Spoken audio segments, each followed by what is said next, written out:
Bienvenido. If you are able, please share this show with a friend, leave us a nice review on the podcast player of your choice, or if you'd like to support us financially, sign up for the companion podcast, The St. Nicholas Project, on Gum Road. All these things really help us out. Namaste.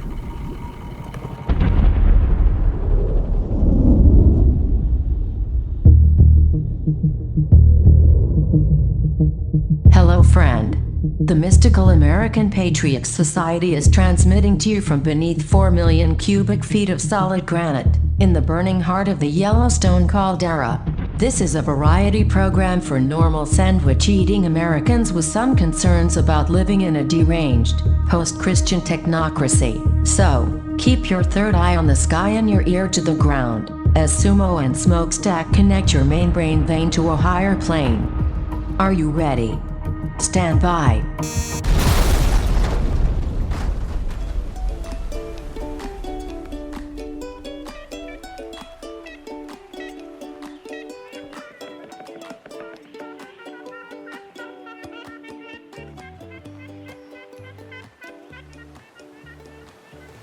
Hello?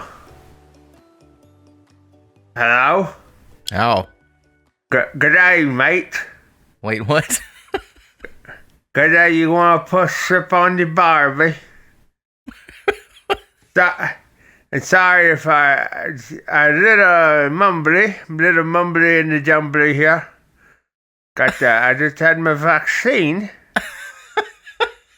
And in one side of my face is a little droopily whoopily. Are you wearing an eye patchily watchily? I'm wearing the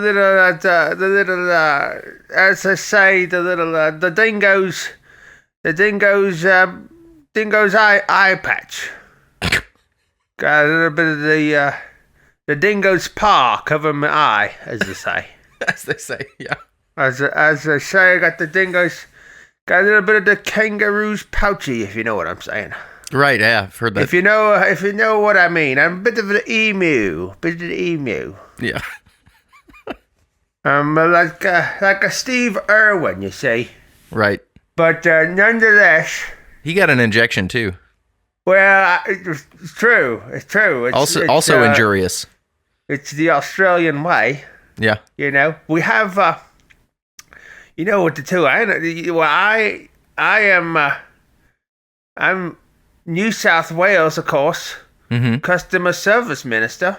Yep. Victor Dominetto. Yeah. That's who I am. You've been looking great on video lately. And I just wanted to remind all Australians that the reason, of course, we all know this. The reason, of course, that the two animals on our emblem of our great nation is the kangaroo and the emu is because, well, you know why. Why don't you tell me then? You know why. You know why then. Why don't you tell me? I actually don't know why. Oh, are they even teaching anything in school anymore? I guess not, because they're all closed. But in your time, they would have taught that the emu and the kangaroo are two animals that cannot go backwards. Emus can't run backwards. It's crazy. You ever seen an emu go backwards? Never once. No. And kangaroos can't hop backwards because of the big tail. Oh. And like them, Australia only goes forwards on whatever mad, crazy path we choose. We just go forwards only. Mm-hmm. We can never go back. So I would like to encourage everyone. I know you saw me develop Bell's palsy on air while I took the vaccine. And I know you've seen me wearing my dingo's paw print over me eye ever since, as they say. But don't let that deter you from throwing that strip on the Barbie and getting your vaccine. Because COVID, it's Australian for beer. Good morning. Good morning. That was... I can't really do an Australian accent. You did okay. Well, I found out the other night I could do it if I pretend that I have Bell's palsy. I see. Well, that is now going to be synonymous with the Australian accent before long. Right. So what you do what you do is you just hold one side of your mouth closed, and then you try to talk as though you're New South Wales customer service minister Victor Dominello. I say like this. Yeah, and then you become. Then it's much easier to talk with an Australian accent. Otherwise, I find it's very hard to. British, Australian, pirate, and like drunk Irish is basically, they're so close. You fall in between those accents very easily. Sure. Yeah. Like now the thing about Australian is you have to, if you want to do an Australian accent, you have to end everything as though it is a question. Like, for real, you have to have a rising intonation. Like, good day, mate. Mate. Australians are uptalkers. It makes so much sense. Exactly. Yeah. I don't know. Let's see. Can you pass the butter? That was actually a question, though. Huh? That was a question, though. So that was a question, though. How about, give me the butter?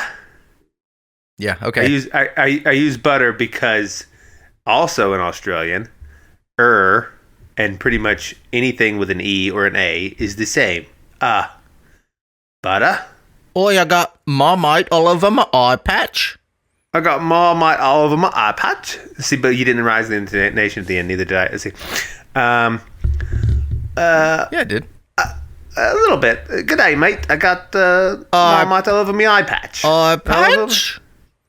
Yeah, the dingo ate my babies. You know? My baby's got Bell's palsy. The dingo got my baby Bell's palsy. Or, the stingray got my Steve Irwins. That was Irish. Yeah, see, it's very hard. You go between the two so easily. Yeah. And you also, when I was going like my eye patchily watchily, that's more of a... It's a Britishism. That's more of a British thing where they all talk... Yeah. In baby talk all the time, even though they're adults.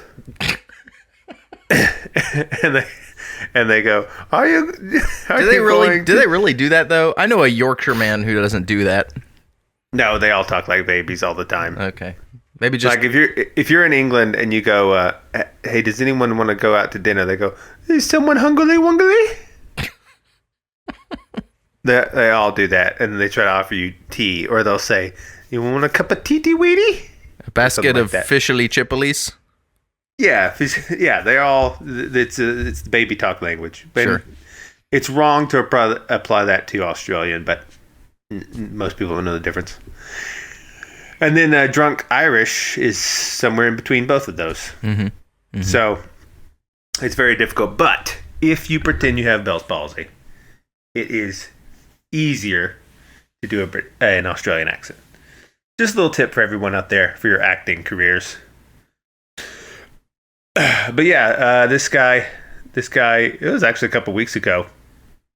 This New South Wales guy, in Australia, was getting his vaccine on air. He got Bell's palsy on air. Like one side of his face went paralyzed. Yep. And then he got the other shot, and he's still wearing an eye patch and stuff. Yeah, and he's still he's speaking into the camera. Like how committed to this cult are you that you got Bell's palsy from the first shot, and you're still gonna go get the second one while wearing an eye patch? It's incredible. And while wearing an eye patch, getting the second shot, he's telling everyone, "Now everyone go get your vaccine." Like I didn't make that up. He's saying that with his crooked face. So anyway, like I've said before, these sort of serious side effects are indeed rare. That is true. They are also way more common than they have been on any other vaccine. Mm-hmm. Both things can be true. Yep. It can be rare, but also a lot less rare than in the past. But it's just funny that because the Australians have descended into complete madness. Yeah, they have. They can't go backwards. I don't know. I'm sure most of our listeners are aware, but if you're not, Australia has basically enacted what would you even call it? It's like more than a police state. Technocratic biomedical dystopia enabled by technology. Yeah, like now they're at the point where they're saying it's going to be a law for every Australian citizen, or at least everyone in one state of Australia, to download some app and then take pictures of your face, and then like you would register with your face on it, and then that's connected to your social media account. And then if you have to be at home, and if you're not, like the government will text you at random times, and you have to respond with a picture of your face and GPS coordinates given by the app within 15 minutes, or they send the police to you. I didn't make that up. No, it's true. Yeah. I can't imagine. And it's funny because I think it's only like the south of the country that's going to try to enforce this. Because up in the north country, up in the bush and stuff, those guys aren't going to tolerate that. Well, yeah. Also, I think you would just not put an app on your phone, or like I don't know what you do. Yeah, I mean that's at that point you just throw your smartphone in the trash. But see, I don't know. The Australians seem keen to go along with all this stuff. Yeah. I'm not sure why. Well, the metropolitan ones, I think much like parts of America, there is a huge cultural division between metropolitans and people living in more rural areas, especially on this issue. Right, because if you have to tune into the internet using a wallaby, yeah, it's slightly different culture. Frederick, go adjust the antenna. Yeah, and but the but I don't know why they are so. One, I imagine that it's their relationship, their politicians. The influence China has over the Australian politicians is much more extreme. True. Due to the Chinese buying of Australian properties. That's probably one reason. Another reason, which is something Tim Dillon hypothesized, is that Australians are just happy for any reason to not go to work, which I could see. Sure. They're like, hey, mate, I don't have to go to work. All right. Yeah. All right, mate. Go surfing. Well, they can't go surfing, though. Oh, because of the sharks? They're just all locked inside their house. Oh, right. So it seems like it would be less fun. But I think it may be true that Australians just don't want to go to work so badly that they they would prefer house arrest, and they've wanted that their entire lives. Which could be true. Australians do not like to go to work. When I went to Australia, they lost my bags. And I went to the guy at the counter to see about finding them. And the whole time he goes, no worries. This is all he would tell me. He's like, hey, I lost my bags. No worries. Well, no, but can you help me find it? Yeah, mate, no worries. Yeah, bro, no worries. Worries are occurring. And he would never actually do anything. Yeah. He would just sit there and look at me and go, yeah, mate, no worries. It's like a magic spell they cast on Americans. Yeah, no worries. But eventually someone else found it. But he just sat there the whole time going, yeah, I understand, mate, no worries. And then that was... So I could see that sort of guy just being like, no worries. Yeah. Sit at home. Sit at home, don't sit at home. Police arrest, not arrest. No worries. But they're also building quarantine facilities. Yes, they are. They've got they've already got one up and running, and they've got another one in construction, I believe. Yeah. Like they're building and I forget the name of it. The name of the city it was in. Do you remember? It was too on the nose to be not part of a satanic plan. It was in... What city was it in? It was in something called, like, Wellness Australia or something like that. Okay. That's not correct, but it had well in the name. Sure, yeah. And I was like, oh, see, like if George Orwell had put in 1984 that they were sending you to the camp, that you were sick and they were sending you to the camp in Wellness Town, you'd have thought that was a little too cutesy.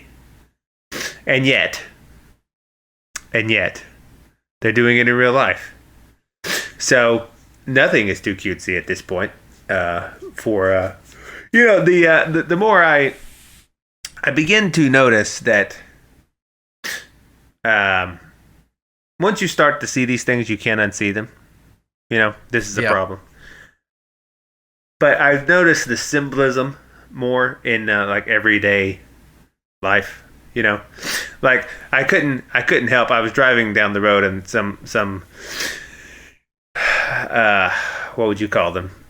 Some misguided soul, hooked with his veins hooked into Reddit, had a NASA bumper sticker on his car, and I just couldn't help but notice that the little red thing on the logo. Are you familiar? Yeah, the little red arrow thing. Yeah, it's just the snake's tongue. That's all it is. It's a forked tongue. Yeah, it does kind of look like a forked tongue. And NASA in Hebrew means deception. You kidding me? No, it really does. NASA. It's pronounced differently. It's Nasa or something, but it means deception. Didn't make that up. So the logo, I'm driving down the road and I just see, oh right, deception with a forked tongue. And then, this is something Tom Barnett talks about. He goes, in their minds, they're not lying to you because they tell you what they're doing. You're just too stupid, they think, to see. And so they're not at fault. And that's how they feel like they're expunging their own personal karma in the matter. Because they're always just telling you. And or like Roe v. Wade, right? This is someone brought this up on one of our listeners, actually, and I wish I could remember who. Tell us so I can give you proper credit. Roe v. Wade. Think about the words. What is Roe? It's an egg. It's fish eggs. eggs. Egg. Yeah. Fish egg. And Wade, the old Wade comes from Middle English waden or waden, which means like when you're going through water, it means to penetrate. Waden means to penetrate, like you're penetrating through the water or you're going through. So Roe v. Wade literally means to penetrate eggs. Yeah. Now, is that a coincidence? It sort of strains credulity. Yeah. In my mind, to say that that's a. But see, I don't know that any human being planned that. Right? Or maybe they did. I'm not sure. But it's a bit, and you see that once you see that everywhere. Like, oh yeah, we're going to go to wellness. You begin to see it everywhere, and it gets more than a little creepy. You almost wish you could turn it off once you start seeing it, because you're like, ugh, this is gross. Yeah. Like, I wish I could look at NASA and think they were going into space too, instead of seeing deception in Hebrew with a forked tongue. But because it would be nice to look at them on the same exact two angles of the space station that they show you every single time, almost like it's just two movie sets, because they only have the two. They have the one long hallway, which is suspiciously the exact same dimensions as a inside of a jumbo jet, and circular like that. Interesting. Which would be a great place to film free fall motion, if you wanted to. Yeah. They have one long hallway, and then they have the thing where they stand in the little room, and they always choose. When they want to assure you that they are in space, they choose this is the whole reason there are female astronauts, is so they can have long fluffy hair that floats up. Right. That's the entire reason, because what they're doing is they're just filming upside down, and their hair is just hanging. And once you see that, you can't unsee it. It's like, oh, if you just hang upside down, and then they're I know this sounds crazy, but just start watching and pay attention, and they'll you can see like their shirt will be like pinched around their waist where they're like wearing a harness or something that's been green screened out. I know that sounds crazy. You're like, but Sumo, I see them do the little thing where they take a water bottle and they go, ah, and they pour water at themselves and water drops and they try to stomp, eat it up. How can they do that? How could they fake that? Well, all you do is you take a little, and the thing about it is we saw them do this one time. Mm-hmm. Because one time, what's his face? I think it was John Kerry was on video at NASA somewhere else, like doing a thing, and the camera's panning with him as he's walking, and as he's walking in the background, you see, like sort of in the background, just a guy at a computer with another astronaut in front of a big blue screen, like just sort of hopping around. Oops. I mean, I swear this happened. You can find this if you're dedicated enough. And then they're like, oh, we were just testing. We were doing a promo. They explained it away. Was that? But here's what you do: is you take a ping pong ball or whatever size water droplet you want, and you just make that blue, and then you throw it to the people in slow motion or whatever, and then you use the computer to CGI a water shape onto that. Yeah. It's not difficult to... you guys have to learn camera tricks. Like, they did Interstellar, and it looked great, and they don't claim that they're going to space in that. True. You know? Mm-hmm. It's not hard. I mean, it is hard. It requires a lot of equipment and stuff, and jumbo jets. But you can totally, and now Sumo is on the track of like the International Space Station doesn't exist. They're inside of I don't know what's going on up there, but I know that some of it is filmed on a green screen or a blue screen and passed off as actual space when it isn't. I don't know if there's people in an actual station or whatever, but just once you see it, you can't unsee it, and. And once you see that New South Wales and Australia is going to slaughter everybody, you can't unsee that either, and that's not fun. But that's what's going to happen. I'll tell you how. Are you ready? Let's hear it. Well, so here's the thing. You always get on the train voluntarily. Yep, that's true.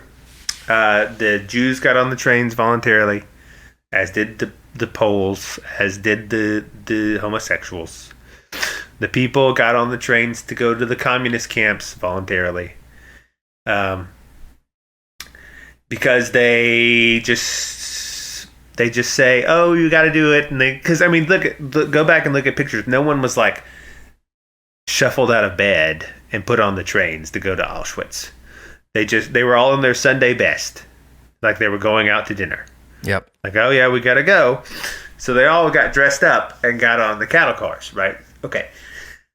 Here's how it works. It's the same thing how it's going to work in New South Wales, because they're going to say you need test to go to whatever. We suspect you might have COVID, or so you have to go get a test, or in order to get in this establishment, you need a negative COVID test, or to travel, you need or whatever, right?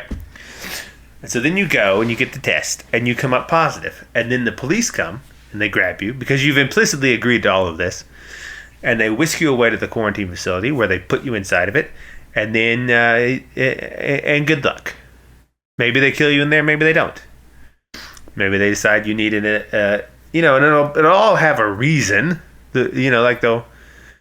It's like our policy just to keep everyone safe. We shove a intubator down everybody's throat or whatever. Yep. It will all have an ostensible reason. Or whatever they do, and then, or they don't have enough food, or however, it's going to obviously devolve into a hellscape. Like, there's no way that doesn't.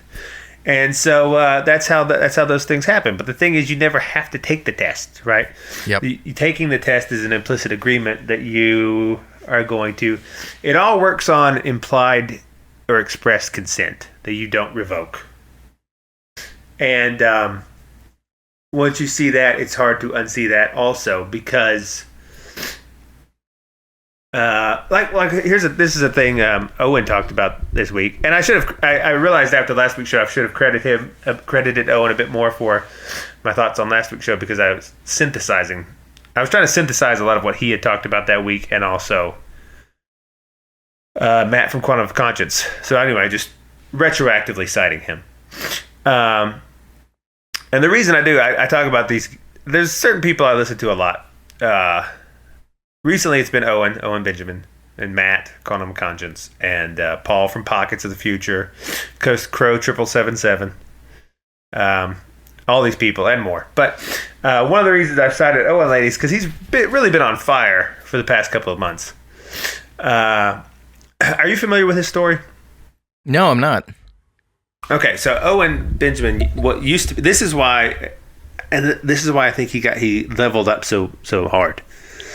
So Owen Benjamin was, until about 4 years ago, a very, I wouldn't say he was A-list Hollywood, but he was B-plus list Hollywood. He's like a comic or something, right? He was a comic. He had been in Adam Sandler movies. He'd been in some other movies.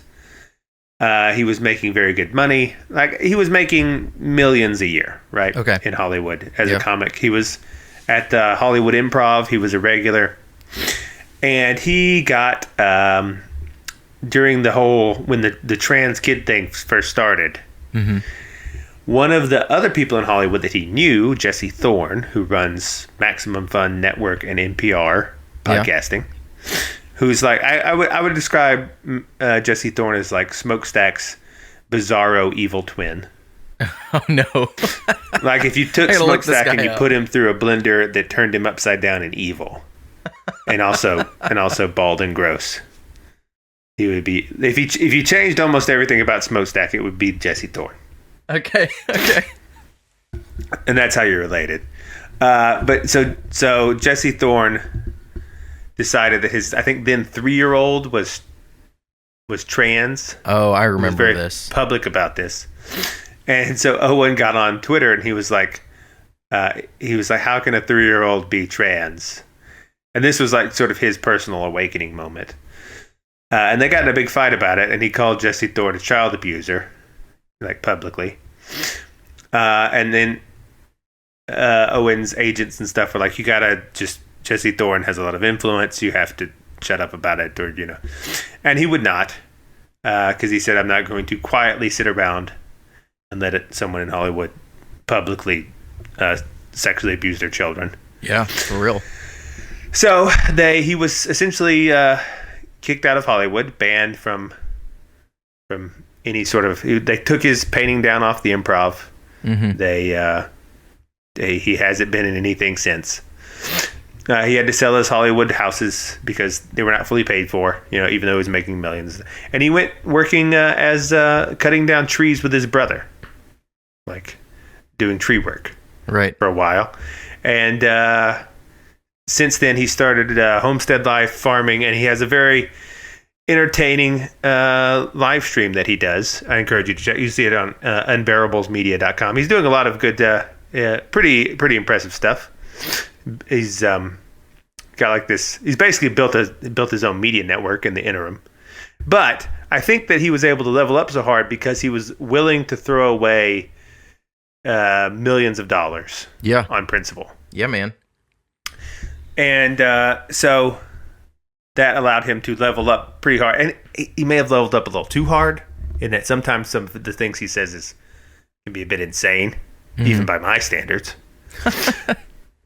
But who knows? Maybe he's right. Maybe he is correct. But he also has a lot of truth drops he can see through, because I think he was able to if you are able to sacrifice something big, I think it opens your eyes in a way. Yeah, absolutely. So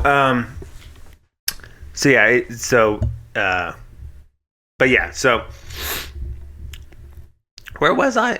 Oh, you were talking about consent for a little while. I think that's a big concept, and it's a while ago. My family sort of decided we're never going to take a COVID test.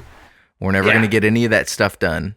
We're not going to take one step in that direction that manufactures that consent. Because you're right. It ends in get on the boxcar. It really does.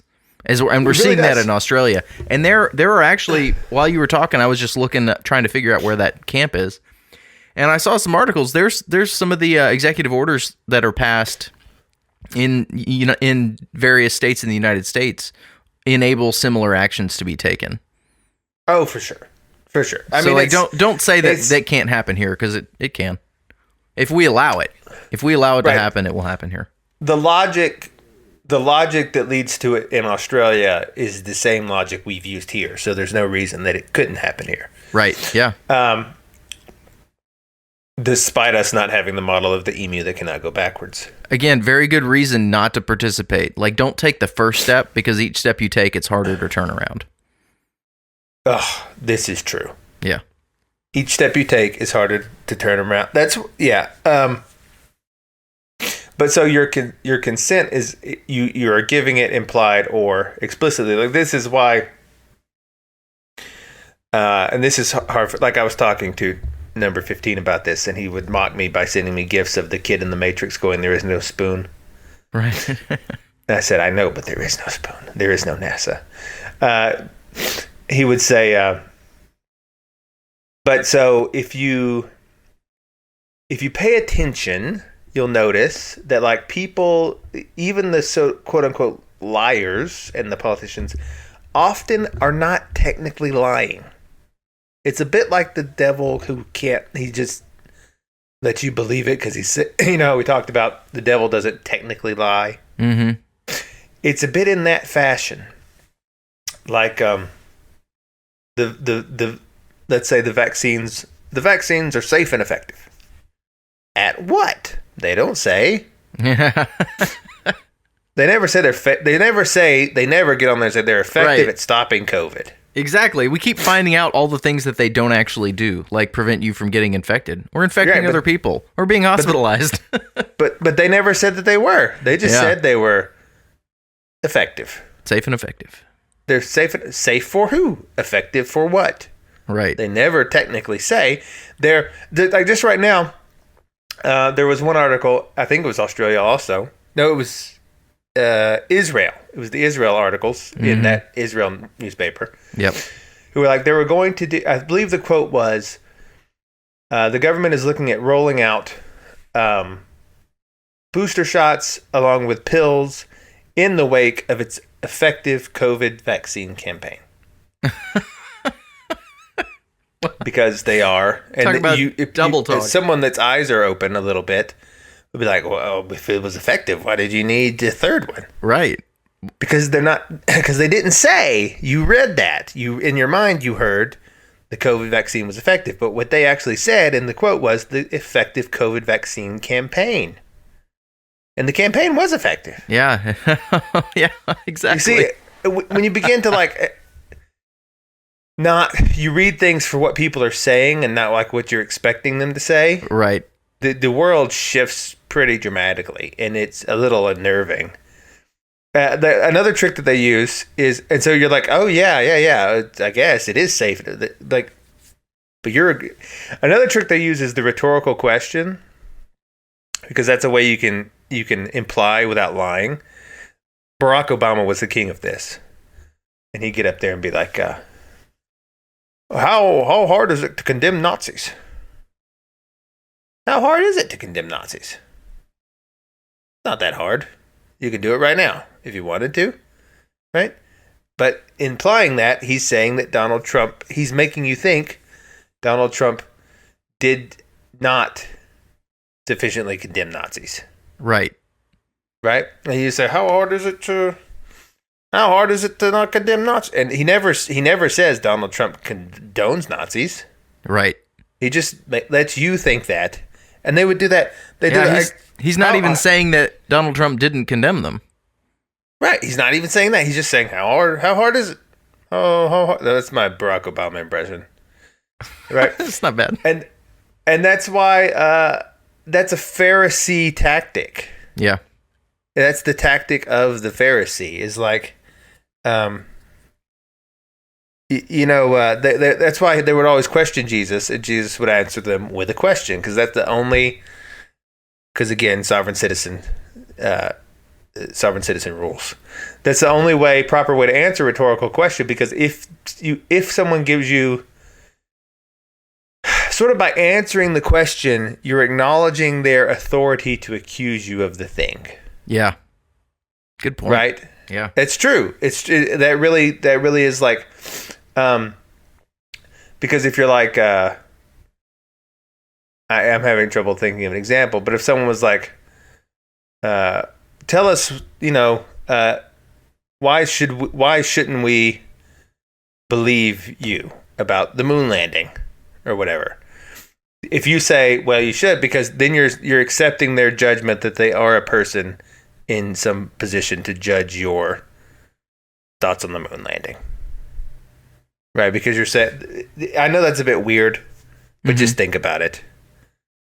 And you'll see that it's true. It's sort of the old, I'm not going to dignify that question with a response. Right, because if you respond, you are dignifying the question. So one of the things you would say is you could just ask a question in the reverse, like, when did you first realize you were gay? and then now it's on them, right? Yeah. And so you just turn it back around, because or like when did you, like, if they say like when did you start becoming a white nationalist? Right. Like, and then you're that, you're not, but if you answer it like, no, I'm not a, then in people's heads they still associate you with white nationalism, even if you're denying it, right? And even if there's no basis to it. And so what you would do in that case is, instead of acknowledging that their accusation has any merit or that they have any authority to make such an accusation, because they didn't make an accusation, they just asked a rhetorical question, is that you would say something along the lines of, when I don't know, when did you realize you had AIDS? And then it just completely flips it back around on them, right? And you guys have to be skilled in word jujitsu.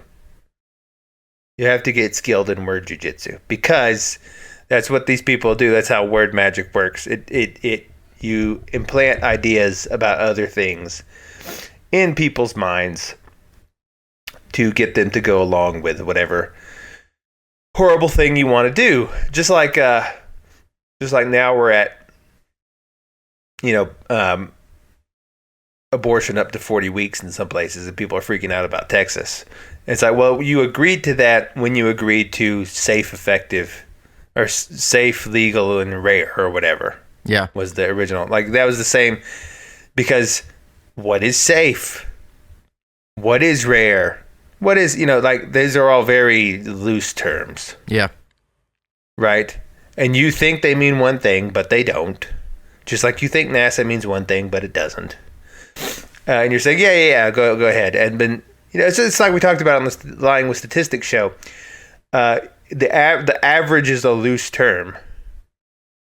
And when you agree to, like, yeah, that's the average, you're agreeing to a very loose definition that can be twisted in all kinds of ways. And that's sort of how these things work. So I encourage you to not get the COVID tests. It's not a good idea.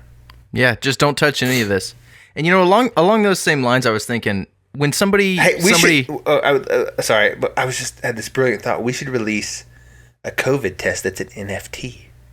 I don't know how this would work. But he's been texting me all week tests about as NFTs. non-fungible tokens, and they would just be permanently, like, you would own your own COVID test. I don't understand. See, I can't get behind any of this because I don't even understand what NFTs are for. No one does. No one does. It's all just made up. But if let me tell you guys, this past week, if you didn't buy a JPEG of a dinosaur for $5,000, you're not going to make it. It's just you're not. I don't. Are you? Do you even care about your financial future? So what's the difference between the dinosaur in the NFT and the same JPEG image that I could download anywhere? Like, I don't get it. Nothing except the one in the NFT as proof that it's the original one in the NFT because it's on the blockchain. I know. What? It's on the blockchain, and therefore you can prove that this JPEG is the original one from the NFT. Not even their first one, because it isn't. Because yeah, it's just the first one that was put on the blockchain. It's the original one on the blockchain. Right? Right. So that's all it means. Yeah. It's not that it's special in any way. If you took the JPEG from the if you copied the JPEG from the blockchain and then pasted it not on the blockchain, it's the same JPEG. Mm-hmm. But one is worth $5,000 and the other one is worth nothing. Do you see? I think they're both worth nothing. But they're not, because people will pay you $5,000 for the dinosaur on that blockchain. Right? Do you see how that works? I do. I think this whole NFT thing is like a spoiler op to ruin what's good about crypto. Well, yeah, but that's just because you're old. If you're over the age of 19, you can't understand NFTs and why they're cool. But they will be a thing in the future, for reasons that don't make any sense, but will eventually make sense. Sounds gay. People will figure out why they want them. Right now, they're just trying to, because like people throw out all this crazy stuff, like, oh, well, you could, if you were like the Beatles and you had NFTs back in their day, you could sell your albums as NFTs, and then people would own the original, like, signed copy of your thing. But here's the difference: is that does people that have just it's the same music if you have it on the blockchain or not. Right? There's no value add, really. Right. And it all is based on this assumption that in the future, people like the band or someone would give special treatment or special perks to people that bought the original copies, maybe, or something. It's basically a way of clout trading. It's a way of monetizing clout. Like, so let's say Kanye, America's most divorced man, who hangs out in the Atlanta Falcons Stadium like Phantom of the Opera now. Just sort of in the wings, looking down over the field, brooding. Let's say he wants to release a new album, and he wants to sell it as an NFT, or part of it as an NFT, right? Then he could sell it for, I don't know, $20 million to some one person. Yeah. And then that person has Kanye's album. Now, could Kanye then put his album on Spotify? Sure. And get all the money from it? Sure. Would it affect him in any way? No. But now someone has the album sold directly from Kanye. Right? And that's all it is. It's some way of like, it's a way of reintroducing scarcity into the digital environment, which does not have it. Do people think they're buying rights to the art, like intellectual property rights? They are buying. In a way they are, because they're able to do whatever they want with their NFT. But it's only within that realm. Is the problem? Right. So I mean, if Kanye made an NFT of his album and then that came along with the rights, the intellectual property rights in an enforceable way to where Kanye no longer had control of that art, that would be one thing. And maybe NFT is a good vehicle to do that sort of thing. But that's not what's happening. Right. No, it's not. And people are like selling photographs, like fancy art photographs for like $20,000 as an NFT, and then people are like, but I have the JPEG of that same thing. Yeah. And people are like, I know, but this is it doesn't make any sense. But if you're 19, it does make sense. I guess. Right. And in the future, there will be NFTs for various things. And everyone, like you and I, will go, this is stupid. I'm proud to say that none of the 19-year-olds I know are into NFTs. Well, they're not going to make it. I'm very proud of you guys. Did they not buy Dino Pops? They did not. See? They would not waste their money that way. Well, if you'd bought Dino Pops earlier this week, you would have seen 10x gains already. Oh my gosh. See? But you didn't buy Dino Pops. Right. So you're not going to make it. NGMI, as the kids say. You're not going to make it. So this really isn't about owning anything. It's more just about more crypto speculation. Well, I mean, yeah, but that's what the whole world is now. Yeah. Is just speculating on the future prices of things. And nobody actually does any work anymore because inflation has rendered your work increasingly useless. Right. No one does work. Yeah. And maybe we shouldn't. Through NFTs, we will repeal the curse of Adam. And we will no one will have to work anymore. We just speculate on JPEGs. We can reap without sowing.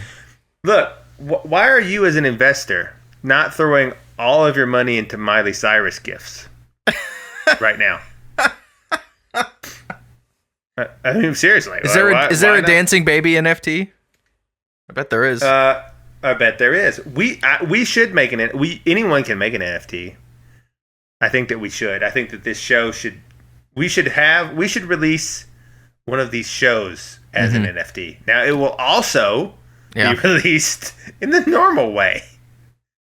And it will also not have any legal rights attached to it. But you will have it on an NFT. Or maybe just like a picture of Smokestack's feet. We'll post feet NFT. For money. Yeah. And people will buy it for no money. They won't buy it. But it will exist on the marketplace. That's something we can do. So maybe we will. Maybe we will have an NFT. But today I want to talk about why you are so fat. Not you personally, but the people in America. All our listeners, you mean? Huh? You talking about our listeners? I don't think they're fat. Most of our listeners are pretty trim. No, no, I don't think so. You don't think so?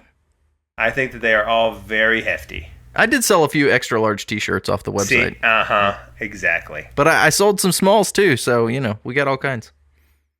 But that's just people pretending. That's aspirational shirts. It's like the lady that buys a dress she wants to fit into. That's what I think it is. But I wanted to talk about why everyone is so fat, and I was prompted to do this by the great thread posted by internet scholar Slime Mold Time Mold. Yeah, that was some great. Did you go read the articles they did were also good on their website? Very good. They were very good. But yeah, in this realm, we cite people named Slime Mold. Yeah.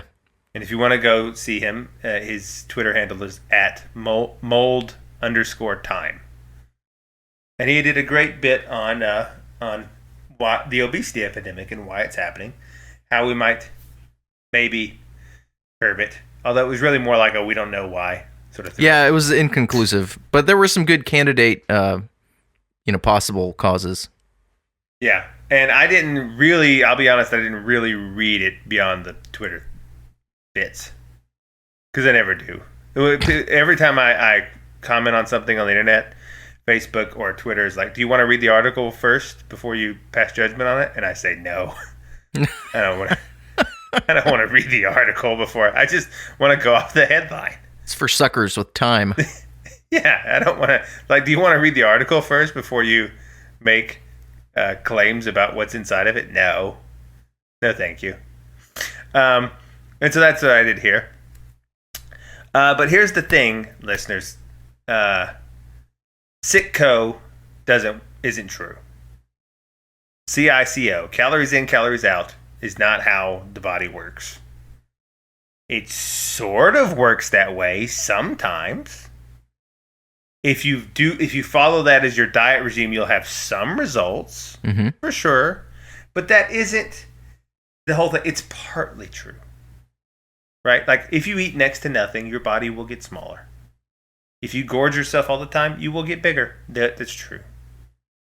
However, we've all known people who eat excessive, crazy amounts of food, don't watch their diet in the slightest, and who never get an ounce of fat.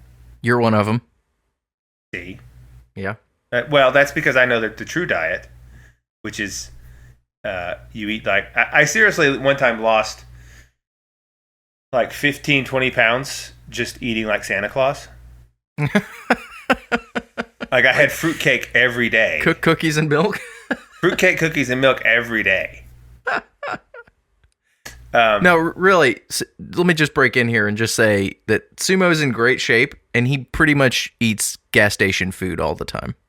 Well, that's because what people think is healthy and what actually is healthy is not the same. And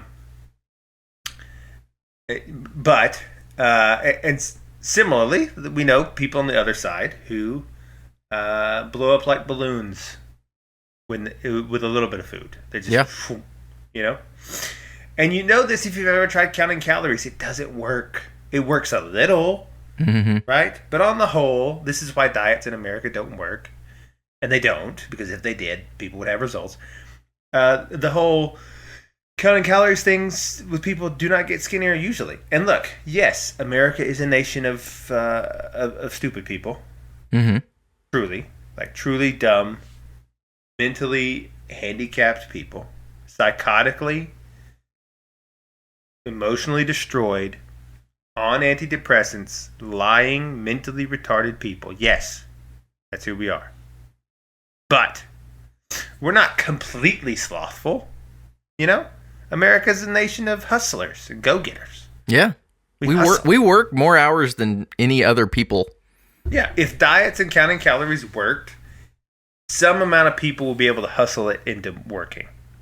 Some more amount of people. But in general, it doesn't work. In fact, one could argue, and I would argue, that maybe the entire culture's medical understanding of fat, what it's for, what it does, and its weight loss, if that was at all correct at all, we would be skinnier. Because, like, one of the definitions of understanding a problem is that you can solve the problem, and you can't solve the obesity problem, so you don't understand it. Like, if you understand a math problem, you can solve the math problem. If you understand how your ceiling fan is broken, you can fix it. If you can't, you don't, right? And so our health establishment, our medical establishment, in between their TikTok dances in front of dying people, claims to understand the obesity epidemic, but does not, right? Because it doesn't. Because America just gets fatter, no matter what they tell people. Like, the dietitians say X and Y, and they decided what would help is if we put the amount of calories on any given piece of food on the packaging, and then that will help people count the calories, and people go by that, and nothing helped at all, right? It just made people more stressed about what they were eating all the time. No one got any skinnier. Arguably, they got fatter. That's right, because stress is one of the things that makes you fat. That's true. So when you put like this, everything is going to make you fat on every. You put numbers that make people think everything's going to make them fat on the bottles or on the packaging. Then people get more stressed every time they eat. They stress about their food all the time. Cortisol goes up. Cortisol tells your body, we're in a time of famine. Hang on to every bit of fat you can, because there may not be some. Even though you're not in a time of famine at all. You trick your body into thinking that by being afraid and worried, and then you get fatter. And that's all the putting calories on stuff did. A good rule of life is to never live your life in any way by numbers. Like, if there's a number, just throw it away. Don't look at it. Like, because, I mean, it really gets sort of crazy. I mean, people will destroy their lives over the and their relationships and all sorts of things over the amount of the number that comes up on a screen when they log into their bank account. Yeah. And all it is, when you think about it, is a number on a screen. It's like, well, the number on the screen isn't high enough. And it's like, well, that doesn't mean that doesn't necessarily mean anything. Like, you don't know what's gonna. But anyway, just don't charts and graphs. If it's in a chart or a graph, ignore it completely.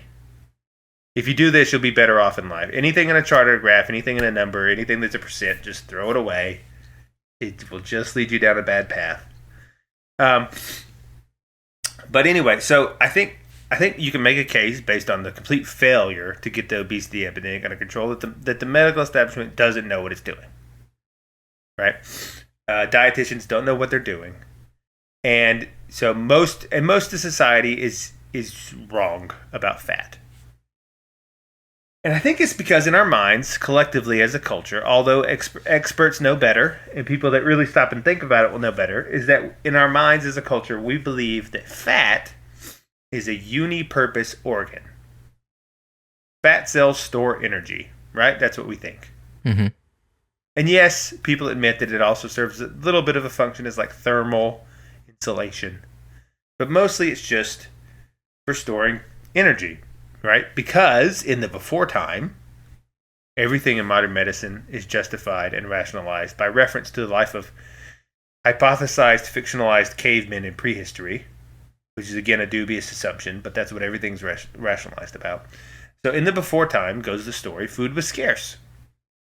You might go long periods of time between finding a blackberry bush by luck in the woods and running across the carcass of the 4-week-old carcass of a mammoth you would then eat. Right? That's the story. Mm-hmm. And so, our ancestors, they say, in the before time, evolved to a behavior pattern of completely engorging themselves on whatever food was available, whenever it was available, without thought, because you never would know when you might get another meal, right? And this explains why people have trouble controlling their cravings today, so they say. Because you're always... Your body has not in any, though your body adjusted in the past, it is not in any way adjusted to now about food not being scarce, and it never can. You will just always be stuck in. You're always a caveman in a suit. Is the idea? And so fat, the story goes, evolved as a means of storing those calories, those excess calories, for later, to keep at bay the specter of starvation catching up with you just long enough until you could find the next blackberry bush, right? So you would store fat and then you use that. And so that's not completely not in reality, because like that is one of the purposes of fat. Like that's why bears eat a lot and then go to sleep all winter, right? So they have some calories, right? That's part of it.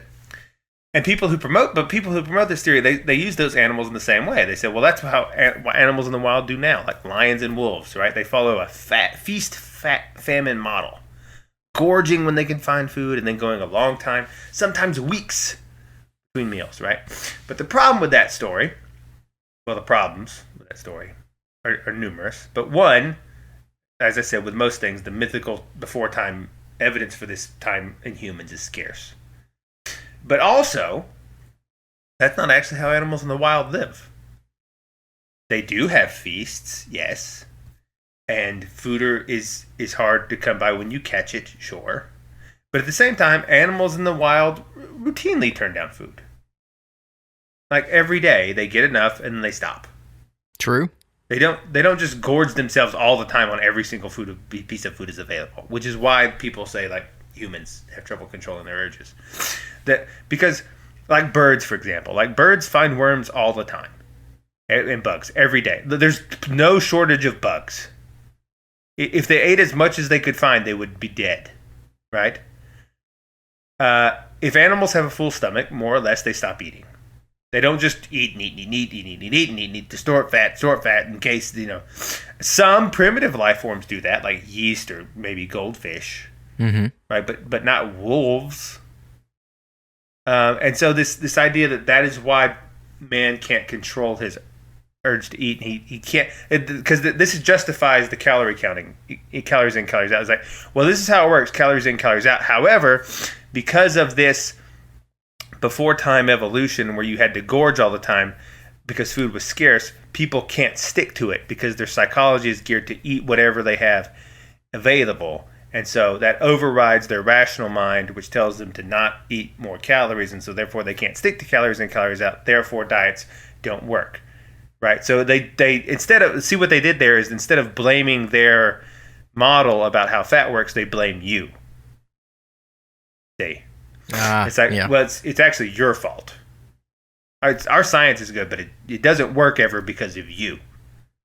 And it can't ever work because of our science, because we know that in our science that you are faulty and can't work. See, that's basically what they did. So, but that isn't how animals do. Like coyotes, for instance, one of my favorite animals, they eat pretty good. Most of the year, they get food fairly regularly. They have a meal every day. Like mice and things. And most animals are able to eat. They pretty much get daily meals, more than one in most cases. Like, think about it. Lions could not be these giant 1,000-pound cats if they were constantly in starvation mode. It's not how that works. On the whole, animals in the wild eat pretty much every day. And yes, there are periods of famine. Yes, in the winter, especially up north, things can be quite hard. Or things of long migrations, what they do. They can get real lean. They can have real lean times, for sure. Right? But it isn't the case that wild animals just unconsciously gorge themselves on any food that's available all the time and then just store it as fat because they have to go weeks and weeks and weeks without. That's not how that works for any other animal, and I don't see why it should have to work for us.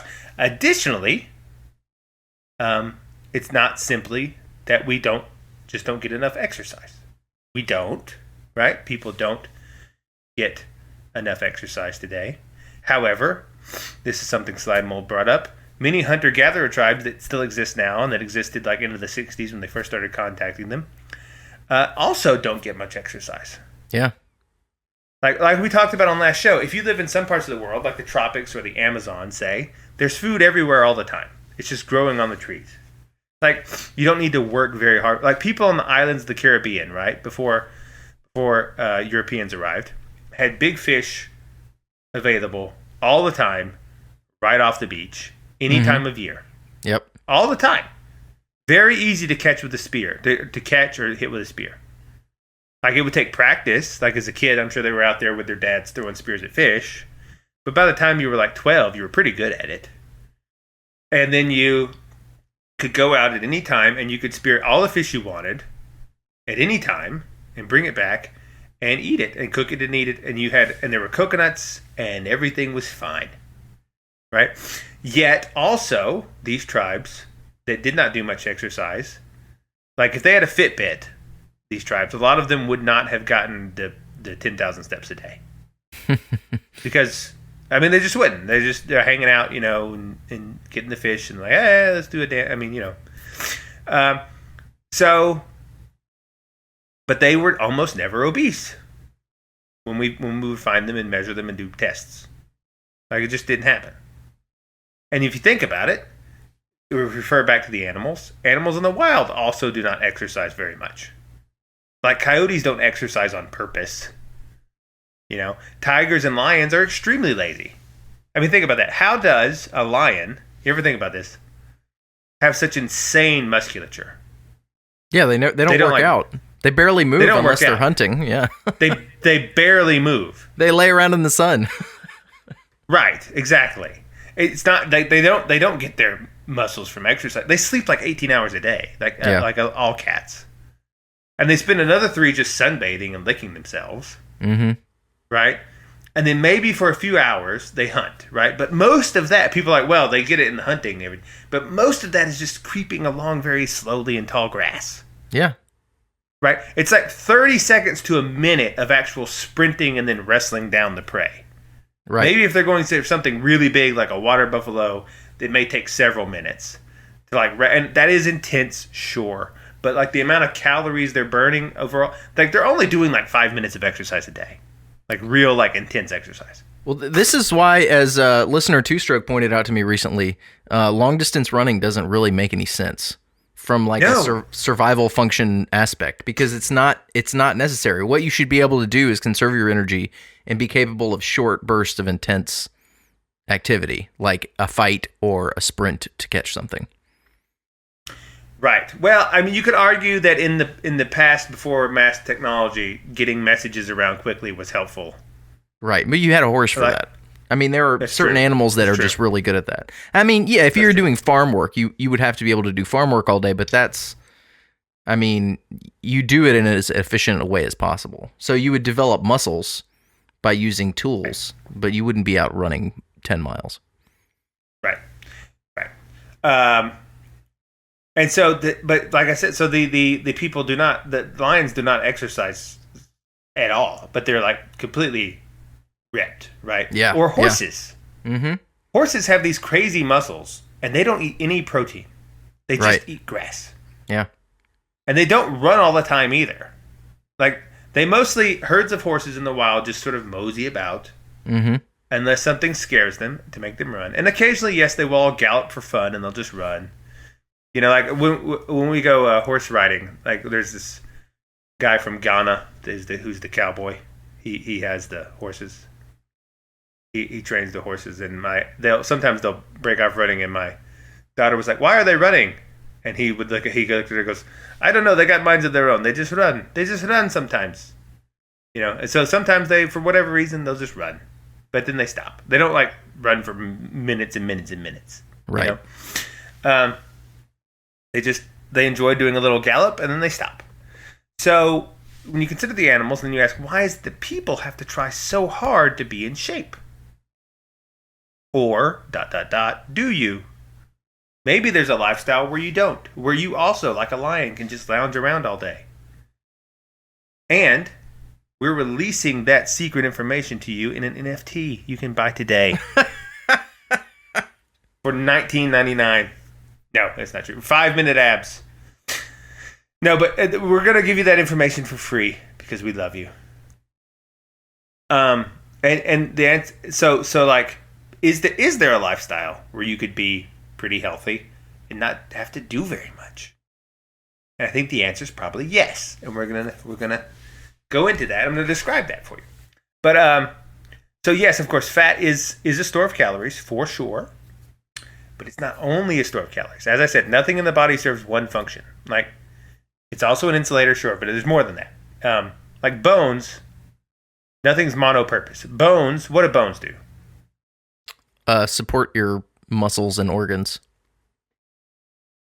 Yep, they do that. Give me some other stuff. They also produce some of your blood cells, right? Correct. Are made within the make your blood bone. Yeah. I don't know what else do they do. They also provide protection, right? Like your rib cage surrounds your heart. Yeah, true. Your spine protects your spinal cord. You know, skull protects your brain. All handy things. They also perform endocrine regulation, among numerous other things. The bones do so many things, and that's true of every organ in the body. They all have several purposes, and the same is true with fat. So yes, fat does store calories. Fat is also an insulator for warmth, but perhaps for our discussion today, more importantly, is that fat is also kind of an extension of the liver. So the liver's primary job is to filter the blood coming from the digestive tract before passing it back to the body. And in doing so, it removes all sorts of harmful toxins that you may have ingested, that may have gotten into the blood from the food that we eat, right? It's not 100% perfect at this. There are some things it cannot filter, and we call these poisons, right? Like a lot of poisonous mushrooms work by clogging your liver up. Like you can't pass it through, and then your liver goes into dysfunction and you die.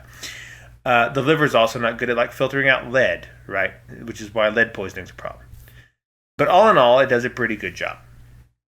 Okay, but what happens if you're ingesting more toxins than your liver can handle at the moment? Like it can handle X much a day, and you ingest 2X toxins a day. What happens is why fat can make soap.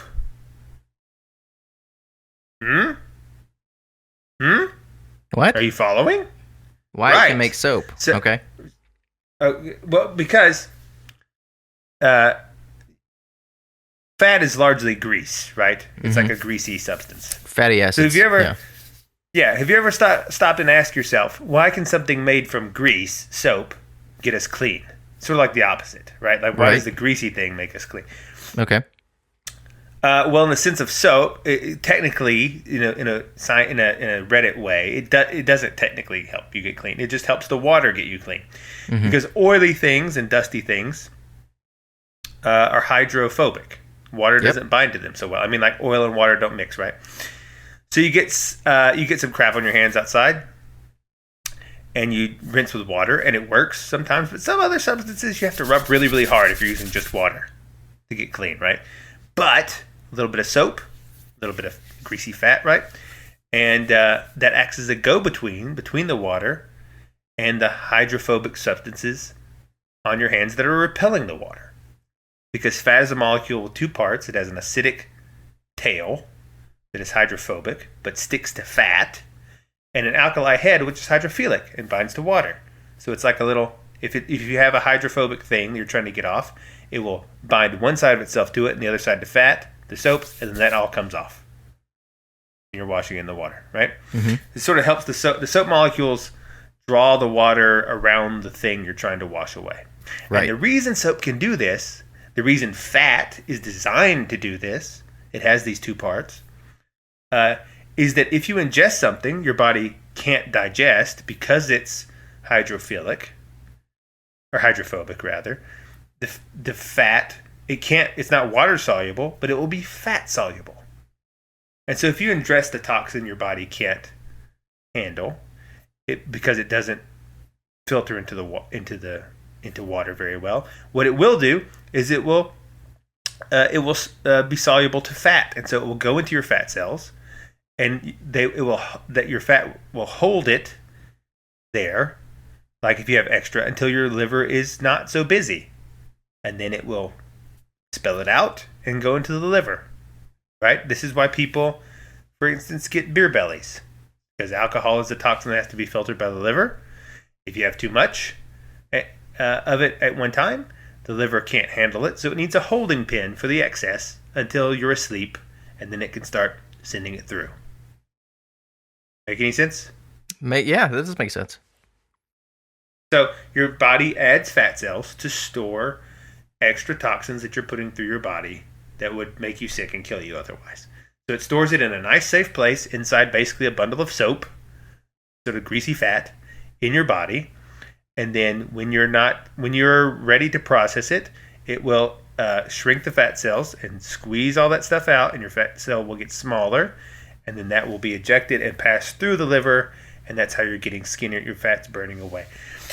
It will also do this when it's it will also get rid of that stuff inside the fat cell when you do need extra calories. Like, it's not monopurpose; it has several purposes. But so maybe the excess calories we consume are part of the equation, but also all the junk in our food, like the preservatives, processed chemicals, all of that, pesticides, is also triggering fat production, because your body's like, I can't handle this stuff. I have to put it in a little holding pen until I have time to get to it all. And so it makes fat cells. And if you're ingesting that on the regular, it's like, well, I better just keep these fat cells around in case I get a big blast of these toxins in the future. That's why people, like, you'll feel bad, like your stomach will turn, like someone that is not used to ingesting soda, say, with all of its artificial chemicals in it. If you Mountain Dew and you give them 20 Mountain Dews, they will feel sick. But someone that's experienced at Mountain Dew drinking and has a little bit of fat on them can handle that and not feel sick, because they have places to put the toxins for a while. Right? So that's one of the purposes of the fat. Is maybe also why lean people seem to have a lower tolerance for alcohol than fat people. Correct. Yes, exactly. Because you don't have your body's like, hey, we're at the limit and we got nowhere to put this stuff. So part of understanding this, I think, is that a fat cell can swell up or shrink down. It's a container, right? Right. Is that part of this theory? It's a container. Yeah. Yeah, a fat cell is a container. It contains caloric material, yes. It also, in doing so, but that caloric material fat, which you can burn for energy, is also soluble to toxins are soluble to it. Many things. That's why it makes soap. That's why soap can be made from fat, is because it has that purpose to engulf things that are bad for you. And it stores them all around your belly, outside your muscle for a while, until you have time to burn them away. And your liver's not so busy, and it can process everything. So fat sort of acts as an extension of the liver. So the more crap you have to give your liver to pass through, the fatter you will become. Or at least it will be one of the triggers that will influence you towards fatness. There are many triggers that influence you towards fatness, right? So as Slime Mold notes, another reason you know it's not just calories in, calories out is that throughout history, most of history, the obesity rate was about 1%. Even for kings and queens and royalty and all the wealthiest people who had all the wealth they wanted and all the food. Like, go back and look at portraits of king royalty from the past. All of them skinny. King Henry VIII's the exception, even though he was not fat by today's standards. Right. He just had a bit of a double chin. He was a hefty guy. He wasn't. They considered him really obese back then. Like, they made fun of his weight. But if you look at portraits of him now, he looks like a normal guy you'd see on the street. Because somehow we went from 1% obese historically to about 40% today. Yeah. So what happened? Well, one is the process. I think it's all the junk that we're eating as a result of an industrialized society lifestyle that takes food from thousands of miles away and has to preserve it, keep it from rotting, and package it, and so across the. I think a bunch of that stuff in your body triggers fat production for the toxic purposes. I think that's pretty evident at this point, and I think if you want to cut down on a lot of your fat production, you would buy fresher local foods grown there without all this stuff in it. Right? Doesn't mean that you can't have the other stuff too. Just try to not have that be your only source of food. Is stuff from very far away that has a bunch of stuff added to it. But whatever happened, as Slime Mold noted, happened really hard in about 1975. Mm-hmm. Like in 1975, there was not a single country on earth with an obesity rate greater than 15%. And most of them held it at about 10. Right? And if you want to prove that to yourself, go look at pictures of people from the 60s. Like, go look at high school photos. Totally different worlds. Kids today can be quite fat. That was unimaginable in the 1960s. Everyone was like Robert Plant from Led Zeppelin. Yeah. Just stick thin, you know. Or go look at people lining up for the draft in World War II.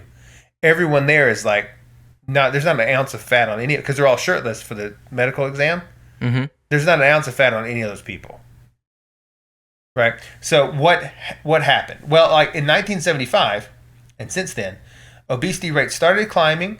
They haven't stopped climbing, and they've been accelerating. So obesity increased twice as much between 2010 and 2018 as it did between 2000 and 2008. Right? And so like we said, you can go back and look at these tribes that live even today, or the royalty of the past, and you see it's not just excess food. Right? It's something else. I brought up the specter of toxins, and I think that's a large part of it, but that's not all. How do we know that? Because animals are also getting fatter. I talked with you about this some months ago. Yeah. But our pets are getting fatter. The average weight of dogs and cats, controlling for breed, obviously, charted by veterinarians, is going up right alongside their owners. And you can be like, well, yeah, okay, fat owner overeating is more likely to overfeed his animal and not take it on exercise walks. Sure, part of it. But also, lab animals are getting fatter. Animals which have had their diet strictly controlled and replicated over decades. Like, we've been feeding the same diet to the same lab mice for cancer tests today that we were 50 years ago. Right? And yet they are fatter. Not as much as pets, but they are. Yeah. What means? How can this be? So there's another question mark in the puzzle. Another question mark is that obesity correlates extremely highly with elevation. In high places in America, like Colorado, they have the lowest rates of obesity. And the fattest people tend to live near the coast. And this isn't just in America. This is in China, Spain, Iran, pretty much everywhere. The higher elevation, thinner people, lower elevation, fatter people, on average. Now, maybe, and I'm sure it is part of the explanation, is that at higher altitude places, everyone is just walking around is just more exercise. Like if you live in Denver and you go to the store, maybe you have to walk up and down some steep hills. And if you live in the Mississippi Delta, it's very flat. And so if you go to the store, you're walking on flat ground. And so the same lifestyle in two different places would have two different levels of exercise, right? Now, I would argue that the differences in temperature and humidity might counteract that somewhat. Because as someone who goes to Mississippi quite a lot, it's hot.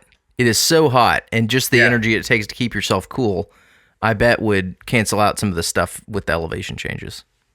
That's a good point. So maybe that has something to do with it. Maybe it doesn't. But I would suggest that there's another factor near totally overlooked, which could account for the elevation issue, the explosion in obesity, which began in 1975, maybe why lions can be jacked without trying, and the explosion in the obesity of our animals and pets and so on. I think there's another factor. Ooh.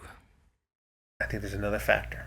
And like I say, yes, I think a lot of it is this toxicity issue. It's not monocausal. There's several reasons. But I think one cause that we don't look at is sunlight. All right, so people at higher altitudes have less atmosphere blocking the UV radiation. Oh. And beginning in the 1970s was when the real shift towards a totally indoor life began. For both people and their pets. You know, people are just like inside all the time now. They work inside, they sit inside at home. A lot of people only really go outside to go from a building to their car. You know, like 50 years ago even, people would at least sit outside, like on porches in the evening. Right? So they would be, or they'd just play outside. There was less to do inside during the day because TV had just gotten going. You could listen to the radio, I guess, but you didn't have to be inside for that. And the TV only had a few things to watch on it, and it just there wasn't that much to do inside all the time. So you may as well be outside. But now with the internet and as electronic life has grown, indoor life has followed. And as we spread our indoor lifestyle to other countries, they begin to also get fatter. And for our listeners who don't live near the Deep South or have never been there, I mean, half the year is spent just avoiding the heat for most people. That's true, but that gets compounded by the fact that everyone gets fat, and then fat people have a harder time. True, yeah, it's like a cycle. But consider again the lion, right? So because sunlight is one of the most anabolic testosterone producing things you can have outside of just injecting anabolics into your arm, right? Like there's sleep, enough water, fat and protein, and then sunlight. Those things are the top 5 things that produce testosterone in your body in both men and women. And one of the things testosterone tells your body to do is burn fat. Like consider, and also build muscle. Like consider the lion. Why do they spend so much time sunbathing? Most animals do this, actually. And like horses are in the sun all the time, getting plenty of light. And this is why, in my opinion, obesity also often follows computerized indoor society. It's like a 1-2 punch of indoors all the time and then food toxicity. And I know it's like a meme, like an online meme of like sunning your balls, you know? Mm-hmm. But that actually does work. Like people have tested this, and people they test their testosterone levels before and after like a 4-week regime of daily nude sunbathing, right? And their testosterone goes up like times 3. Wow, it's crazy. It's a huge jump, and you don't have to do anything to get like your body is not a blind furnace. It doesn't just accept inputs and do the same thing to them all the time. It is a very smart machine that makes decisions about what to do, which is why some people can eat tons of calories and not gain any fat, and other people can eat a little bit and gain lots of fat. Because it's like, if you have cortisol, it's like, oh, we're stressed, we need to hang on to this food, boom, in case we need it in the future. And if you're more relaxed, it's like, well, there's plenty of food around, just pass it on through. We don't need those calories right now. Don't store them. Just let them go through the body. And hormones is one of the ways it makes these decisions. Like, you don't have to exercise to build muscle. You just need more testosterone. Exercise helps because exercise stimulates muscle growth by making more testosterone and putting it in these places, but you don't need it. Like people that do roids, they've tested this extensively. So if you did 500 milligrams of test for 10 weeks and you did not train at all, those guys saw a 20-pound increase in their max bench. No exercise whatsoever. Good night. Just injecting more testosterone. That's all they did. Right? Because that tells your body, it's just like the lion in the sun, or the lion, their hormones are just telling them, make muscle. They don't have to exercise for it. It's just their lifestyle is saying, make muscle, and it does. Now, exercise helps. If you did the same 500 milligrams of test, those people over 10 weeks saw a 50-pound increase in their bench. So, you got 20 versus 50 pounds. The exercise definitely helps, but it is not necessary for the building of muscle, right? Because you can just not do anything, and your bench goes up. Is the reverse true? Where, I mean, if your testosterone is below a critical threshold, you can work out all you want and not gain any muscle? Correct. Yes, that's why some people can't put on muscle. It just doesn't, like, and like Tribenerol or whatever, these like insane anabolics they have now. People inject them, and you don't have to you can do very minimal training. Like this is a tell. When a bodybuilder says, I work out 8 hours a day, that just means I inject a lot. Right. Because they don't want to say that. But no one can work out 8 hours a day. Your body breaks down. It doesn't do that. They may work. I'm not saying they don't work hard. They may work out 2 hours a day. Maybe 2 and then an hour of stretching or something like that. But you just can't. And so, but if you just do some of these crazy anabolics, your body will build muscle even if you're not doing much of anything. And it'll also say shred all the fat. It'll say shred all the fat. That we've gotten the signal that fat is not necessary. And it will just burn it, and you will get six-pack abs without doing much of anything. Which is why anabolic steroids are so attractive to people. Because you literally get in shape without doing anything. And it works 100%. The only drawback is it messes up your internal, and it's a big drawback, it messes up your internal hormone regulation system. And then when you stop injecting them, it may never go back. Yeah, you can really screw yourself up with that stuff. You can really screw up your endocrine and hormone system by injecting, by cruising on testosterone all the time. And then people say, well, I'll just stay on it for life. It's like, well, some people do choose that route. Those people usually die at 45 or 50 because one of the things, when you're telling your muscles to get bigger, one of the muscles you tell to get bigger is your heart, and it keeps growing, and then it doesn't work properly, and then they die, right? As well as other problems, because when you're injecting at that level, testosterone also becomes a bit of a toxin, and that's hard on your liver, and it's all this stuff. So I don't recommend doing it. But the reason it's attractive is because you can get super skinny doing nothing and eating a whole pizza every day. And people are like, I want to get super ripped and eat a whole pizza every day. And so and all I have to do is inject this thing? Sure. Which is why people do it. And it works for women too. You just need a little bit different cycles. But ladies, if you want to get thin, there's plenty of chemicals that actually work that will really do that. I don't recommend them because they will mess up your hormone cycle when you get off of them. But one way you can do this in a natural way is by just having more sunlight. So if you're having trouble losing weight, try this. Do your same routine, whatever exercise you do, but do it instead of in the gym under artificial lighting. Do it outside and expose more of your skin. however much you're comfortable with. Go shortless or as close as you're comfortable with. Wear shorter shorts. Like, look, is it a coincidence that all the activities we associate with being outside in the sunlight usually are associated with skinny people, like surfing? Yeah. You never see a fat surfer ever. True. and it's not that it's the most intense workout ever. I mean, it's a good exercise. You're paddling, you're standing up, you're swimming. It's good exercise.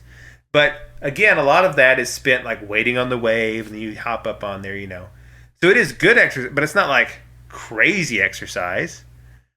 But yet they all look great.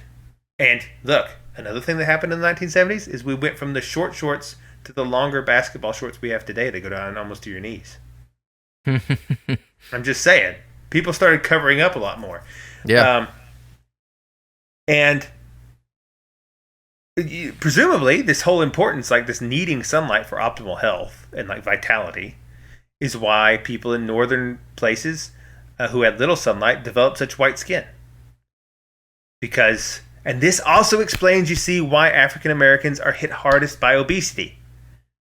Because they have darker skin, which absorbs UV light and vitamin D at a lower rate, because they lived in a place where they had to do that or they get too much, right? They had to filter out some of the light because it was too much light in the sub-Sahara. Mm-hmm.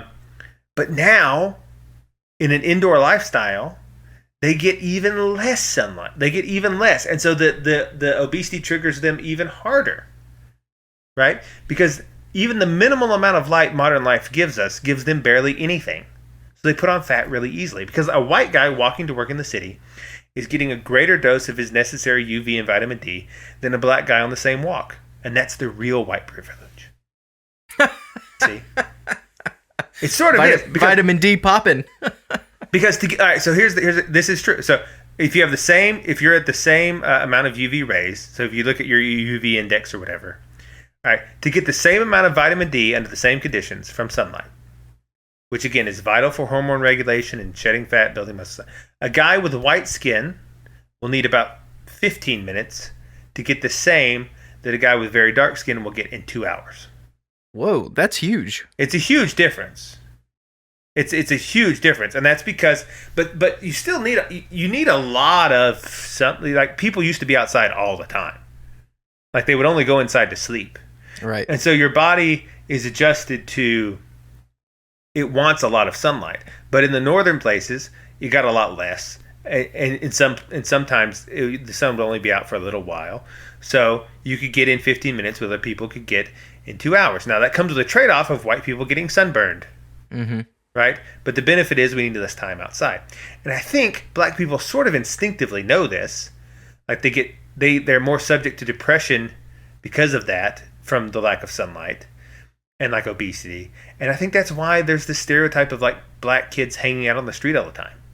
Because they need more sunlight. They need the sunlight, yeah. They really do. Like, they can't be outside. They have to be outside longer to get the same benefits that they need. And that's why they just are attracted to being out on the street more, because like, hey, we need to be outside. We feel bad inside, and it's not like, and that's why that stereotype exists, because because of that.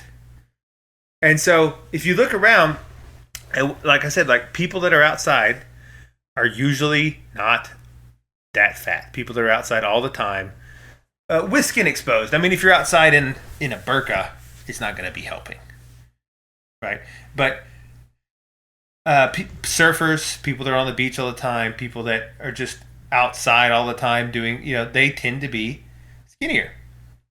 And I think that the sunlight toxicity of the foods is huge reasons. And so if you want to lose some weight, listener, do the same thing you've been doing, but maybe try doing it outside and see if that doesn't help you in the next 6 months. Be very different. I'm gonna do it.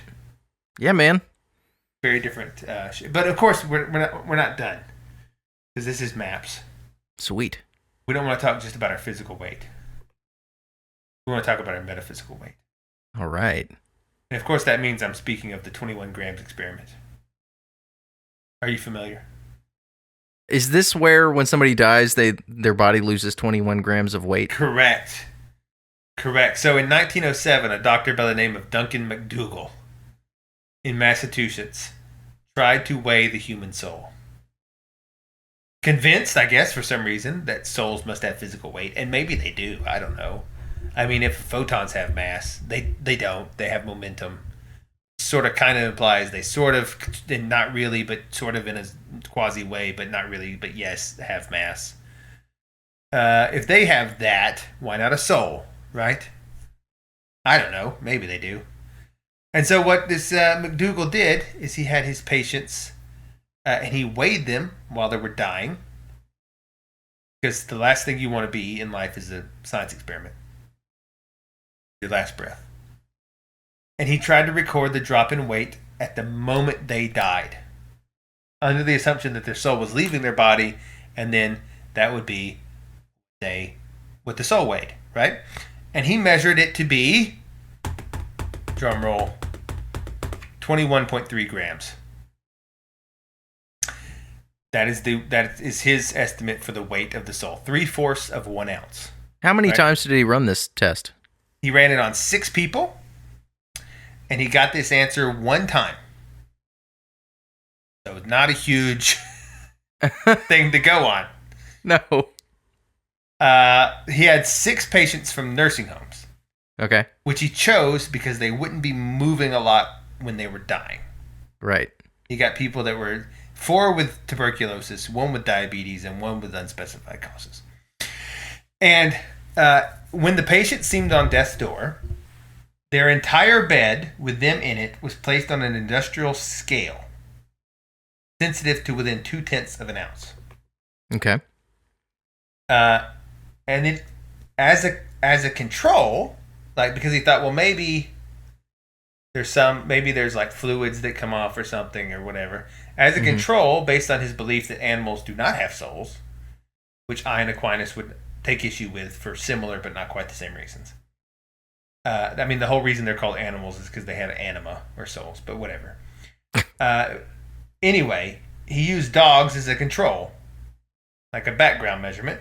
Mm-hmm. He poisoned a bunch of dogs and then weighed them while they died. For science. And anyway, his human subjects at death, of the 6, the results were 1 patient instantly lost a little bit of weight but then put it back on. So maybe the soul didn't want to leave yet. Which I could almost believe. I think some people have trouble doing whatever they're supposed to do. 2 registered a loss of weight at death, but then a few minutes later lost even more, which he could not account for, so he didn't them. 2 were discarded on grounds the instruments didn't appear to be functioning properly, calibrated correctly. But 1, particularly well-behaved dying person, lost exactly 3/4 of an ounce, 21.3 grams, at the moment of death and did not lose more later. And interestingly, maybe he was correct because none of his dogs lost any weight at death. So that would be, if souls had weight, that would be scientific evidence that Aquinas is wrong and animals do not have souls. Take that. Dogs do not lose weight at death. Ergo, Catholic theology is incorrect. Did anybody gain weight at death? Huh? Did anybody gain weight at death? I don't think so. Okay. But maybe, there's other explanations if souls do have weight, of why dogs would not have lost weight. Like maybe only rational souls have weight. Maybe the ability to reason has mass. Mm-hmm. I don't know. Okay. Or maybe only the souls of people leave the body and go up or down somewhere. Maybe the souls of animals just sit there. There's other explanations if you wanted to say that this weight loss is the soul. Okay. But McDougall only conditionally accepted his own results. He was a scientist. He stated in his own paper that his results suggested a soul might have weight, but you would have to repeat this experiment many times to get a conclusion, which was never done. Some people claim that if you want to, that explanations for that were like people sweat a little bit at the moment of death because they're no longer having heat regulation from the air passing through their lungs and back out, and so maybe the sweat is coming off of them, and that's the 21 grams. And dogs don't have sweat glands, so maybe that would be why they didn't, So I think for science, one of the things we should do in our MAPS journal is we need to slaughter and weigh a bunch of different kinds of animals that do have sweat glands and those that don't, and just see what happens. And maybe listeners, if you have a relative dying of COVID in the ICU, you could convince them to be put on a big scale so that their thing is not for loss. I'm just, why not? We made something good may as well come of it. I wonder if McDougall recorded the faith and beliefs of the subjects before they died. Like maybe you only lose 21 grams if your soul goes to heaven. Oh, that's true. And we could start this, and that could be like a objective scientific measure of if someone should be canonized. Like we just weigh people at death, and if they're then you say, oh, he's in heaven, and then we know exactly who's in heaven and who's not. Imagine if you're like, you get gypped because the scale is malfunctioning. Yeah, but yeah. But I don't think God is basing his criteria on this. Well, I mean, gypped in your earthly but we would. station. This is a way. So here, yeah, we may be on the verge of discovering a scientific method of proving exactly who goes to hell. So I think that's progress. That's something we need to pursue. So maybe Lanky Elvis can go out and poison animals and weigh them. And that could be his contribution. And then if you're a doctor at a hospital, right, and you have dying patients, just weigh them. You don't even really need their consent, really. Just weigh them. And then put them on a scale when they're dying and just see. This would be really easy to test. This would be super easy. All you need is you put load cells under each foot of the hospital bed, and then have that information recorded in line with the heartbeat monitor. And so right. It would be super easy to do. It will plot it out just like a ticker tape. It would be very straightforward, and then we could tell. Then you could go out to the loved ones and you say, Mr. and Mrs. Jones, I'm sorry, but grandfather has passed. I'm also sorry, but he went to hell. We know this because his weight didn't go down. Because of science. I don't think we we should actually try to figure this out. Like whether or not they went to hell when we told them they had passed. Which I think is something that doctors should do. I don't think I would trust a doctor to tell me much, especially the destination of someone's soul. But they're not telling you. It's the scales. Right, it's the scale science. Doesn't lie. You gotta listen to the science. Yeah, the science. It's the science, and we know exactly. This is taking a stupid turn. Or not. Yeah, wouldn't that be great? I don't know. I think this sounds awful. And we could have all these diets to like help people. We could then sell diets like make sure you get to heaven diets, like certain eating things that would make sure that when you died you'd like farted real loud or something, and lost enough weight. 21 ounces or 21 grams of methane, something. Yeah, so that you would make sure you go to heaven. Oh no! It could be. This could be the greatest grift of all time. Oh man. Anyway, get on it, Lanky Elvis. I need you to kill at least 100 different species of animal to test. We need something from all the kingdoms, birds, and reptiles, just to see who has souls and who doesn't. I've got a really accurate scale you can borrow. Yeah. The MAPS journal is getting underway slowly but surely. There you go. So anyway, people, get some sunlight. Stop being so fat. I'm going to go sit out in the sun right now. Maybe I can drop a few pounds. Yeah, I do always work out in the sun. If I go on walks or I go run or whatever, or hiking, I almost always do it shirtless unless it's very cold. Hey, okay, this is a question I had earlier on that discussion. Maybe we can just talk about it a little bit before we close. Liver impairment would also factor into this. So if there's something impairing your liver function, that's going to slow down the rate at which you can process things. Yeah, there's so many factors. This is why it's a hard problem, is because there's so many Fact. Another thing is sleep. Like getting enough sleep is big on like your body's regulation, and a lot of people are sleep deprived these days. True. For many reasons. Yeah. Staying up too late again, looking at computers is a big problem. What was that list of the 5 things, or whatever it was? Oh, it was. It's sunlight, sleep, fats and proteins, and then. Well, if you hadn't asked me, I could have rattled them off. Well, it's in the thing. Someone has the timestamp. No, water. That was the other. Fats, protein, water, sunlight, sleep. Yeah. There you go. Yeah. That's a good list. Those things are all good for you, and you need enough of them. And if you're black, you need to be outside more. And it's just. That's good. What show has the guts to tell you that? I think as public health policy, yeah, to help black people, we need to make sure that they do not have houses. They need to live outside, maybe in grass huts. And we give them grass huts and then loincloths so that they have plenty of sunlight exposure. This is for their health, see? Right. And then this would help. This would cut down on their obesity rate, and it really would. Is the problem. It probably really would cut down their obesity rate tremendously. And this is how you can use science to be extremely racist. You see how easy it is? Oh, then we have to put all the skinny white people in like sheltered tubes. Sheltered tubes for whites, and grass huts for blacks. Correct. There you go. Correct. And then Mexicans, I don't know what to do with them yet. Yeah. We'll figure out a scientific place to put them. Right. It's a golden age of science racism. Maybe in a wellness center. Yeah. It's for health. For health. Right. So black people, make sure you get outside more and play basketball or something.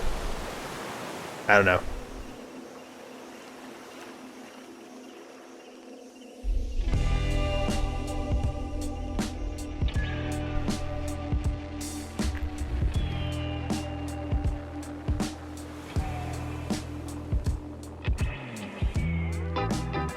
My wife wants me to put up a basketball goal. Maybe you'll see me out there with no shirt on, getting some sun. Yeah, and you're not even black. No. A little fat, though.